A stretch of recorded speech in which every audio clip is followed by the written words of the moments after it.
Sécurité d'aviation, CAA, encore et toujours motivé, mais il y a 2 fois TD. Na année 2026, on peut, Azon Lissus Kokubisa, perfection, mais il y a un service d'ailleurs, sécurité, confort, na régularité, bon, dit mélanger lundi Lissus, na mon côté na terrain, c'est Pelas de ces Pelas, à Tibabion, la dernière génération, le col à Airbus A320, pour la destination est dans ma province, pour la ville, il y a RDC. Bongo Sénaté, na 2026 Oyo, CAA, a conquis 34 ans motoka, na service ma client na ye. Ah, CAA, mon CPLC. Bon, la vidéo est merci pour vous la télévision, la journal, la peuple, merci. La confiance de fidélité, vous continuez à vous national, la bientôt pour la journal, comme vous que na Bokassi, chef de l'État Félix Antoine Tshisekedi, demandé conseil de ministre Salemaki vendredi 20 février, na cité à Union africaine, pas wapi, le bel qui évaluation et la situation générale, ya mboka, orientation et pesamaki pour na makambo. Yandenge et sous qui comme exercice budgétaire il y a 2027 situation générale il y a droits humains na ba ville oyo et ça na ba problème ezala qui peut évoquer tobeta bongo masolo o etali honorable Aimé Bozi Azali bongo président ya Assemblée nationale azaki na tournée na province ya nord Kivu pona kopesa population message au etali kimia bolanda reportage au héritier mapi na tournée na ye na Grand Nord na province ya Nord Kivu honorable Aimé Boji Sangara président ya Assemblée nationale animaki ba meeting mibale ba meeting populaire na Oisha na territoire ya Beni pe na Butembo azalaki porteur ya message de paix ya réconfort pe espoir ya unité nationale et pa ya population. Président ya Assemblée nationale a insisté que mingi na ude moko ya makasi ya lobi bozali kaka na besoin ya aide humanitaire te kasi bozali na besoin ya kimia moko oyo ekoumela liboso ya bahabitant ebele bayaki koyoka ye expliquaki ke visite na ye eza na cadre ya bavacances parlementaires kaka te na suite ya barapport oyo ezalaki présenté pe ya baélu ya baautorité locale pe surtout na raison ya situation sécuritaire pe humanitaire difficile oyo région ezali kotraverser a dénoncé qui ba violation oyo ezali attribué na ba groupes armés mingi ba force démocratique alliée criminalité urbaine pe ba massacre ya ndenge na ndenge oyo ezali ko provoquer ba déplacement ya population. Vraie réponse na ba problème nyonso etikali kimia ndenge atalisaki bosimba ke chef de l'État Félix Antoine Tshisekedi Tshilombo selon Aimé Boji Sangara président de l'Assemblée nationale azali kolandela de près situation pe azali ko multiplier ba efforts diplomatiques et longo na ba partenaires africains pe internationaux pour na ko neutraliser ba groupe terroriste pe kozongisa autorité ya l'État alobelaki processus diplomatique en cours na Washington pe na Doha asengi na population ba garder confiance au-delà ya message ya kimia honorable Aimé Boji Sangara insistaki na cohésion communautaire solidarité pe koluka ko vivre ensemble alobi force na biso ezali bongo unité asengaki na population ya Butembo Oicha pe Grand Nord Mobimba ba cultiver bolingo pe boyokani balongola makambo etali violence ye a assuré que Assemblée nationale a kokoba diplomatie parlementaire pe ko soutenir ba initiative nyonso ya chef de l'État pe ya gouvernement pour la stabilisation ya est ya mboka a conclure que message na ye na kosengaka na population ba garder espoir ensemble soki ba sangani boyi ba kotonga Grand Nord pe République démocratique du Congo Mobimba. Premier ministre Madame Judith Suminwa Tuluka akomi bongo na Mbanza-Ngungu pa wapi ako sala bongo inauguration ya Pierre pour na kotonga clinique universitaire ya Université Congo kuna na Kisantu bolanda reportage pour Premier ministre Judith Suminwa Tuluka a komaki na après-midi ya dimanche na Mbanza-Ngungu na province ya Congo central et pa wapi azelami pona ko poser première pierre oyo ezali kotalisa lancement ya misala ya kotonga clinique universitaire ya Université Congo ya Kisantu événement oyo ezali annoncé na ba médias locaux pe nationaux et provoqué mobilisation moko oyo etelimisaki na ville dimanche après culte ya ba messe nyonso ba différentes paroisses communautés religieuses population délégation bango nyonso bayaki ebele pona kolzela premier ministre Judith Suminwa ba force politique locale ba cadre ba militaire ba parti politique ba étudiant à université Congo pe établissement supérieur mosusu ba élève ba professeur ba opérateur économique ba commerçant ba jeune entrepreneur ba responsable ba association féminine ba si ba commerçante ba mouvement nyonso ya jeunesse bango ba marquaki présence na bango ba commerce belé ya ville et tourna qui na ralenti mais ce sukutu ba fongola qui vraiment te kaka pona koyamba chef ya gouvernement liboso ya foule ya batu ebele chef ya gouvernement akumisaki mobilisation oyo esalemi pe a rappelé bango sens ya visite na ye ndenge na ye lelo eza promesse on appelle ça Kaler na lekaka na université à Congo na ya poser première pierre ya clinique universitaire ya université wana nyonso surtout il faut to pe sa félicitation na conseil d'administration à université na recteur parce que bazo sala musala po bala na biso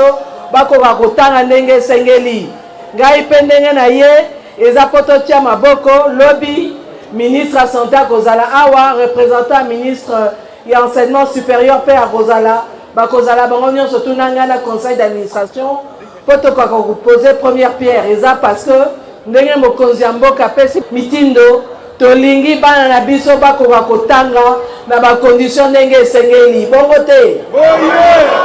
complexe hospitalier baptisé na kombo na ye ezali bongo hommage pour na élévation na rang ya première femme première ministre ya République démocratique du Congo pe première personnalité auti na Congo central akoma na fonction oyo projet oyo ya université ezali bongo kotonga polyclinique ya capacité ya 3000 lits et kokotisa na ensemble na yango ba services médicaux nécessaires pour na répondre na ba besoins sanitaires ya population pe kopesa cadre moko ya malonga pour na formation pe ba recherche ya étudiants na médecine coût global ya clinique universitaire ezali estimé na 6,7 millions de dollars et kobakisa ma 2,5 millions de dollars pour na acquisition d'équipements médicaux misala oyo ezali bongo module ya liboso esengeli et durée 6 mois au-delà de la clinique universitaire batalisipe bakotonga complexe médical awa réalisation na yango ezali projeté na 5 ans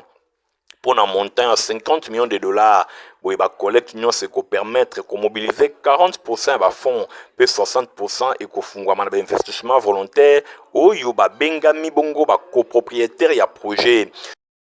Bon, ma soeur, to continuer bon ma soeur, Premier ministre madame Judith Suminwa Tukaoba qui a accordé qui audience na caucus ya ba député nationaux ya Lomami bolanda reportage ko. Premier ministre Judith Suminwa accordaki audience na caucus ya ba député nationaux ya Lomami bakambamaki na président na bango Augustin Mulumba Kanza délégation oyo eyaki kotalisa mongongo pona oyo itali enclavement ya province na bango balingi accompagnement ya gouvernement na suka masolo président ya caucus amashaki maloba na ete alobi Lomami pona ye eza na retard makasi ya ba structure pona avènement na yango na suite ya démembrement ya ba province ya mboka bazali bongo province oyo ezali enclavé esengeli bakutana na premier ministre pona kotalisa ye ba problème ndenge Augustin Mulumba atalisaki na plaidoyer na bango batalisike ba infrastructure ezali vraiment te 5 territoires difficiles pona kokota nzela moko te ya malonga ezali ba ravin ezali bisika na bisika ezali vraiment accessible te esengeli kaka koleka na bak bisika mosusu réalité oyo ezali kofreiner circulation ya bato elongo na biloko na bango pe ko limiter accès na ba services sociaux de base ezali ko handicaper activité économique koleka enclavement ba député balobela ki pe ba conséquences patrimoniales il y a découpage administratif selon bango balobi essentiel ba infrastructure oyo ezalaki actif pe public yango etikali na ancienne province ya Kasai oriental etiki bongo Lomami na situation moko ya pasi makasi ba patrimoine nyonso etikali na province ya Kasai oriental bango baye ko rappeler na premier ministre quintessence to poziba na soutenir province na bango ndenge ba insistaki ba eli balobi bisika mosusu appui ezali komona na ya gouvernement central pona kotonga banzela réhabilitation pe ba axe prioritaire et longona renforcement ba capacité administrative d'après délégation ou le chef ya gouvernement ayoki bango makasi ba doléance na bango pe à répondre bango favorablement. Audience oyo ezali volonté affichée na premier ministre ya ko maintenir dialogue direct et longo na ba représentant ya peuple na contexte oyo ba province et outil na démembrement ezali kozela biloko oyo et ko développer bango pour na ko assurer accès na ba services de base pe ko éliminer progressivement ba disparité géographique entre ba province oyo ezali bongo na engagement ya deuxième quinquennat ya président de la République pour na ko transformer pilier majeur ya programme d'action ya gouvernement souminwa bokutani oyo elongo na kokisi ya ba député ya Lomami ezali ya liboso te premier ministre avali kotia bongo gouvernance inclusive azali ko placer dialogue lokola moko ya ba principe directeur ya action na ye pour na kokutana ba représentant ya ba province nyonso pour na ko trouver ensemble ba solution ba problème oyo ezwami epai na bango. Kaka lancé le premier ministre pour la restitution de week-end qui a clôturé qui bon ça qui bon cérémonie ya clôture ya télé ya publication ya rapport ya citation ya droits humains na Goma pe na suite qui vous événement ezala qui organisé par le ministère ya de droits humains nga koloba oyo esalement qui bongo na centre catholique Nganda bolanda reportage. Premier ministre azali bongo déterminé ya kotalisa na mokili mobimba makambo nyonso mabe oyo ezali kosalamela population na este na engagement oyo premier ministre ya président ki samedi eleki cérémonie ya clôture ya atelier ya publication ya rapport pona oyo etali situation ya ba droit de l'homme na Goma na Nord Kivu pe na Bukavu na province ya Sud Kivu événement oyo ezalaki organisé na ministère ya ba droits humains na centre catholique Nganda na commune ya Kintambo sangisaki ba membre belé ya gouvernement ba défenseur ya ba droits de l'homme ba membre ya société civile plurielle pe batu ebelé ba personnalité ya mboka ba expert ba utaki na ba ministère ya ndenge na ndenge société civile ba ONG ya défense ya droits de l'homme bango nyonso ba participaki na rédaction ya rapport oyo ezalaki présenté et pa ya premier ministre 17015 kamobimba ya atteinte ya intégrité physique ezalaki renseigné 15769 cas ya atteinte ya vie 829 cas d'enlèvement, 417 cas de torture, ba traitement inhumain, ba violence oyo ezana origine ya ba déplacement forcé ya population. Siko tozali ko compter 7,4 millions ya ba déplacés internes. Jonas Chombela, représentant la société civile, a rendu hommage na chef de l'État Félix Antoine Tshisekedi Tshilombo pe na gouvernement central pour un engagement en faveur ya vérité pe ya justice et longona kimia. Boiba porta qui flamme moko président ya commission nationale ya droit de l'homme Paul Nsapou a souligné que ba violation ou ezali documenté ba assassinat ba meurtre ba violence sexuelle pe ba enlèvement ba arrestation arbitraire ba acte de torture ou ezali ko salame la population avant qu'on remette rapport na chef ya gouvernement ministre ba droits humains Samuel Mbemba a présenté que ba recommandation ezala ki formulé na ba expert na intention exécutif central pe ya communauté internationale et sengeli bosimba ke na deuxième pilier ya gouvernement ezali bongo bazali ko insister na mise en œuvre ya ba mécanisme ya justice transitionnelle pe bazali ko considérer que pe ekoki kozala te sans justice.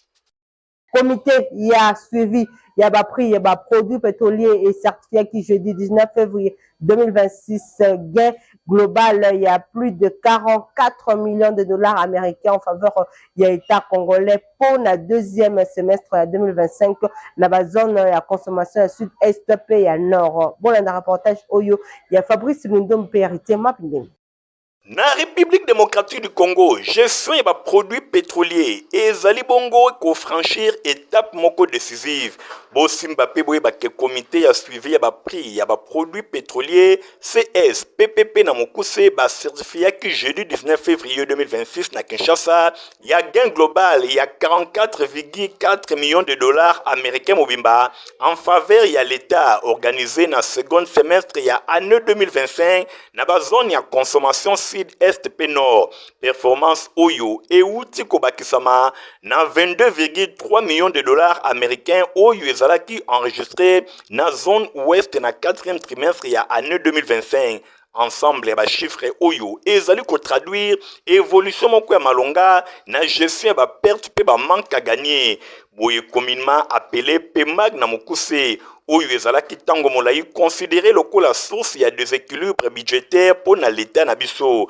Selon CS PPP, ba gain certifié Oyo ezali kotalisa maîtrise moko ya makasi ya ba mécanisme ya calcul pe suivi moko rigoureux et longo na transparence oyo ezali kokola na ba relation entre l'État et longo na ba société pétrolière oyo bazali coopérer en aval boye dynamique moko ya sika oyo ezali saluer epai ya ba opérateur bango moko na ngambo na ye na kombo ya ba pétrolier ya zone sud nord pe est Joseph Twite Maloba président ya commission ya ba hydrocarbures pe ya FEC ya province ya Okatanga alobeli enjeu moko gagnant-gagnant. Nous sommes dans un jeu gagnant-gagnant. Il y a des moments où nous sortons avec les pertes, c'est-à-dire des créances sur le gouvernement. Et maintenant, c'est le gouvernement qui a la créance sur nous. Nous sommes contents. Nous sommes très contents parce que là, nous avons affaire aux professionnels, nous avons affaire aux travaux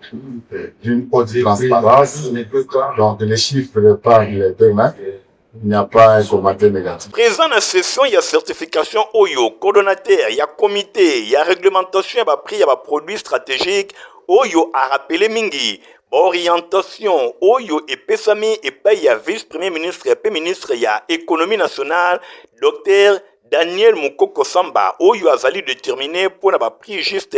ba gain juste, pe le sous et sengeli ba perte ya manque à gagner, et zala équitable na intérêt ya l'État. Pe ya ba opérateur économique boye na sima ya ba chiffre objectif oyo gouvernement atikali bongo constant azali ko préserver pouvoir d'achat ya population pe le sous na koluka ko rationaliser ba dépenses publiques pe ko consolider ba équilibre macroéconomique oyo vision ezali porté na niveau ya likolo et pa ya chef de l'État Félix Antoine Tshisekedi Tshilombo bosimba pe boye bake année 2025 et bimaki lokola tournant moko décisif na gouvernance ya secteur pétrolier ya République démocratique du Congo ba réforme oyo ezali engagé ezali bongo basé na paramètres techniques certifiés oyo ezali coordination moko interinstitutionnelle pour na ko renforcer et meilleure traçabilité ya ba données économiques oyo ezali ko bandana nou na ko générer ba gain pe lisusu na profit ya trésor public misala oyo bosimba esangisaki une large éventail ya ba institution tomona kibongo présidence de la République primature ba ministère ya économie nationale ya hydrocarbures ya finance ya portefeuille pe kobo sanate profession pétrolière et l'ongona Banque centrale du Congo. Après Kobongisa yango honorable Florent Lebompi a inauguré qui week-end leki passerelle o ekaboli bongo quartier Kaukana quartier Matonge kuna na commune ya Kalamu héritier mapindemi Igor Ntingi ya pesi minoba deda. Toujours pene ya population, honorable Florent Lebompi mur ya lamentation ya Banafuna a démontré ki yango lisusu week-end eleki na sima ya ko réhabiliter passerelle oyo et sangisi quartier Kaukana Matonge likolo ya rivière Kalamu awa ezalaki ko pesa passage pour la population, allez Canada de part et d'autre, normalement, accueil honorable Florent Lebompi et Zalaki vraiment chaleureux. Complicité naye et longo na banafuna et kosilati. Nasima yako kataribon mur ya lamentation ya bana ya funa honorable Florent Lebompi et longo na délégation na ye les amis de Florent Lebompi bakatisaki ngambo na ngambo epai wapi honorable Florent Lebompi a profitaki na ko expliquer tina geste na ye mengai nazali mwana Kalamu nazali mwana Matonge mwana Kauka mwana Kimbangu c'est pour cela boli nazana ngo na bino na la bino soutien na ngana bino dans la bino que nazana bino ensemble bino pour soutenir ngai quel que soit les problèmes bo batele lokoyo bolingango bo détruire yango te esengo ezalaki makasi na nkambu ya population komona ki honorable Florent Lebompi azalaka vraiment na souci na bango makasi asali na musala bien asali na bien pression stole ka nzela pour tozana nzela oleka te nde bwana liboso mutu manga azali kanisa nga asala ngo nga azala te akoya yesu ayesala ngo pour la deuxième fois tobetele maboko nzambe apambola ye neloko asali eloko siko tosenga na minute so po biso tosika mpe kodinda baplace oyo tosengaka renfort ya basaki tomatisa po eprotege mpe na pont na ye ka topesi nzambe mpenza merci abatelelaka biso papa alebe omoni mpo ya sali yango nde esungaka biso ayesu korehabite yango antuka toyebi na boye toza na eloko ya kopesa te tozosenga kaka nzambe abatelaka ye ntango nyonso mpo ayaka kaka ntango nyonso kobongisaka soki eloko ebebi eloko ya koloba eza lisusu te ya kosamba mpe eza te. Honorable Florent Lebe Mopia mur ya lamentation ye nde charge ya bana ya funa nani ya koboya azali te po bilembo ezali komonana. olingi oza formation ya kitoko mpe ya qualité place moko ya ofele bo bake honorable Mao Twene ye apesi bongo population na ye bazwa bongo ba formation ya kitoko mpe ya qualité ya ofele kuna na commune ya Selemba Obolanda.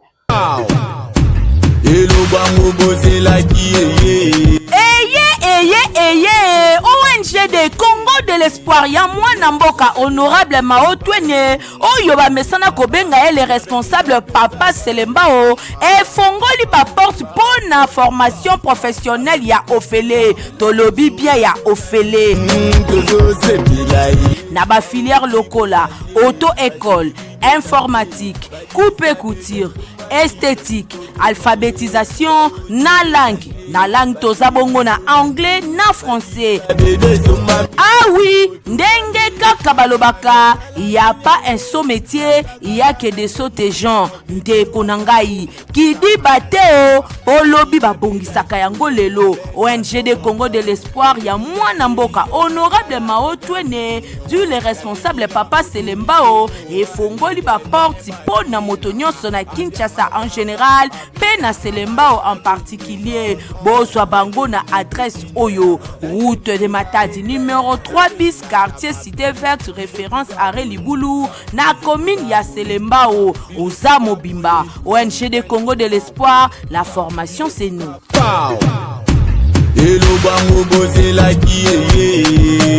Pour permettre na bakliya na ye ba voyager na condition kitoko pe ya malamu compagnie africaine d'investissement na mkusi ati Airbus 320. Voilà.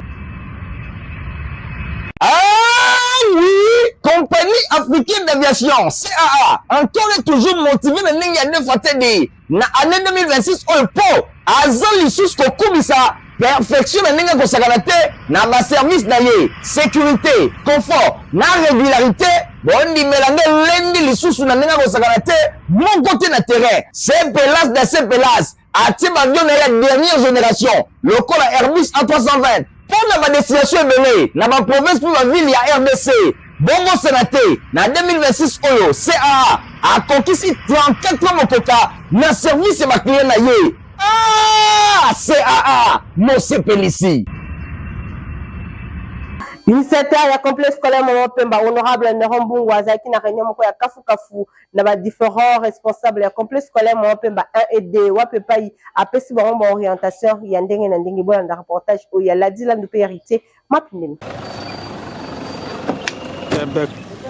Complexe scolaire Mama Pemba, école ya fondation Nerombungu, ekozalaka toujours likolo, je dis bien likolo, pambate awa hasard ezalakate, yemoko visionnaire neango honorable Nerombungu, mabanga moyo atikaka iloko moko te ba détail nyonso azali kolandela yango yoka akitaki yemoko mokolo ya jeudi 19 février 2026 pour na kosala évaluation yemoko honorable Nerombungu akitaki na terrain pour na kosala évaluation ya premier trimestre elongo na ba différents départements complexe scolaire Mama Pemba 1P2 na bokomi na ye azalaki accompagné na promoteur Rodrigue Mbungu elongo na assistant na ye Bobo Mbungu honorable Nerombungu asalaki rond ya basale de classe pe basale nyonso pona kotala ye moko komona ndenge nini baenseignement ezali kopesama pe ndenge nini mosala ezali kosalema surtout likambo etali propriété awa na complexe scolaire Mama Pemba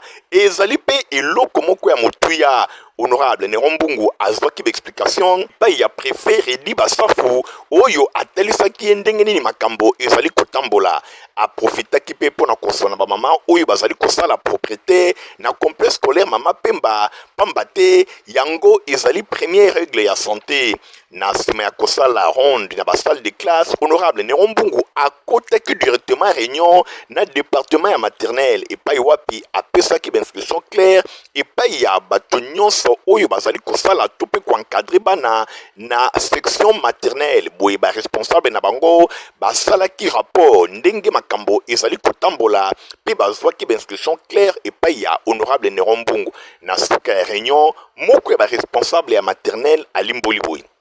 Makambo oyo excellence abengiseli biso mpona réunion ezali alingi ayeba ndenge nini tozo kotambola na direction na biso maternelle surtout mingi asebazaki mingi na nini opona effectif. Qu'est-ce qu'il faut mpona koremonter effectif na biso mpe kogarde bana bazalaka toujours na nombre mo élevé apesi bastratégie oyo tokoki kosala mpona koremonter effectif na biso. Après wana réunion mosusu ya kafu ekobaki elongo na ba département ya technique mingi ba responsable ya électricité, mécanique, coupe couture, construction pe bongo na bongo. Honorable Nerombungu atalisaki bango vision na ye vision moko claire ndenge asepeli makambo etambola pesaki ba instruction pe ayokaki bango ba pesaki ba rapport nyonso pe batalisaki ndenge nini makambo ezali kotambola. Honorable Nerombungu alobi na bango esengeli qualité ya enseignement ezala toujours likolo effectif ezala maintenu et matelisusu kasi ekitate pambate bana nyonso esengeli ba bénéficier na encadrement ya qualité ya complexe scolaire Mama Pemba surtout ba atelier moderne oyo ezwami kuna ezali eloko moko ya motuya oyo ezali kosenga bana même ya école mosusu en dehors ya complexe scolaire Mama Pemba ba bénéficier na yango na suka ya réunion boyo kandenge moko ya ba responsable ya atelier alo ezalaki bongo réunion oyo etalelaki ba département nyonso esalaka pratique na atelier électricité, mécanique, électronique, coupe couture na construction. Nde tozalaki na réunion na visionnaire pona ko remettre biso ba 10% oyo a pesa biso na tango bana bazali ko participer na atelier. Nde yango lelo ayaki pote ya ko kabongo ko pesa biso mbongo wana oyo tosalaki na bana na trimestre moko. yango nda apesi biso pe mwa mayele mususu tokosalela po te tobenda bano mususu bazana nu kohésiter ou bien baparents na bango bazana nu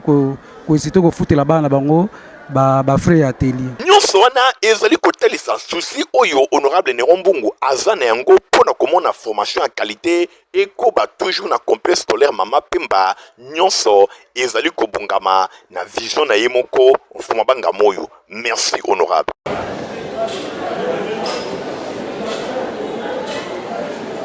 Poto balonga pona bana meza potiva pe mukolo koko menango pisaka santé ya kito. Protivap encore et toujours. Oyo mama bituna tuna aye bakate tirero apesa mwana ye bire. Ebe na santé kitoko boye. Olesaka ye nini? Aliaka Protivap. Soka ba mama nyonso batimbe ya Protivap poto kitoko pona ba bébé pro. Mama ye, soma ye. Mwana na ngai depuis abanda kolia akoli boye. Aliaka kaka Protivap. Protivap. Protéine, vitamine, énergie. Azama yele na classe abelaka te alimbaka te. Ba maman, félicitations à vos bana. Protivap, facile à digérer et nourrissant. Ezana, protéines, vitamines et énergie. Hey, bébé na yo kitoko ninyo esakai. Baba ingakango, santé kitoko nzoto makasi. Matemi disa, mama letsa mwana. Sukana mbimbi, oyo sukana mbimbi. Protivap. Na bongo provision météorologique ndenge nini bambula ekozala bongo na mois ya mars et avril. Agence nationale de météorologie et de télédétection par satellite Metelsat na Mokuse auti kopesa biso prévision climatique saisonnière pour na février, mars et avril 2026 awa na République démocratique du Congo. Bosimba peboye bake durant période ya février kino avril ba précipitation excédentaire et monani na ba ville ya République démocratique du Congo lokola Kinshasa, Mbandaka, Gemena, Kisangani, Boende, Kolwezi, Manono, Bondo, Bunia, Butembo, Kalemi, Goma, Bukavu, Basoko, Buta, Ilebo, Lusambo, Kananga, Unongo, Lubumbashi, Mbujimai, Kikwit, Bandundu, Matadi, Boma, Mwanda, Kindu, Isiro, Péville ya Chikapa. Boye pona ba perspective ya climat au cours ya ba mois ya février pe avril 2026 awa na République démocratique du Congo ezali kotalisake ba précipitation excédentaire yango et monisami na République démocratique du Congo mobimba. Boye natina wana probabilité et monani ya ko enregistrer ba précipitation ya makasi oyo ekoki komema ba inondation pe ba glissement ya terrain. Natina wana Metelsat ya République démocratique du Congo a pesi message oyo pour na ko avertir ba autorité pe population afin que ba disposition ya malonga eye bana kozwama. Vous avez que belle pour na kolanda fo ngala china pe pour na pe ceux qui plaignent ça merci na gor ntingi matomina azaki na sima ya caméra héritier mabine matuza supervisaki journal au montage sima ke pa Christian Kenge Beningana bino de ce rendez-vous mais que vous allez quoi au revoir. Ah oui, compagnie africaine d'aviation, CAA, encore et toujours motivé na ninga de fatedi. Na année 2026 on po, azon lisus ko kumisa, perfection na ninga ko sakanate, na ba service na ye, sécurité, confort, na régularité, bondi melange lendi lisus na ninga ko sakanate, mon côté na terrain, c'est pelas de ces pelas, ati ba avion na la dernière génération, le col Airbus A320. Pour la destination belé, na ba province pour la ville ya RDC. Bongo Sénaté, na 2026 oyo, CAA a conquis 34 motoka na service ma client na ye. Ah, CAA, mo se pelisi.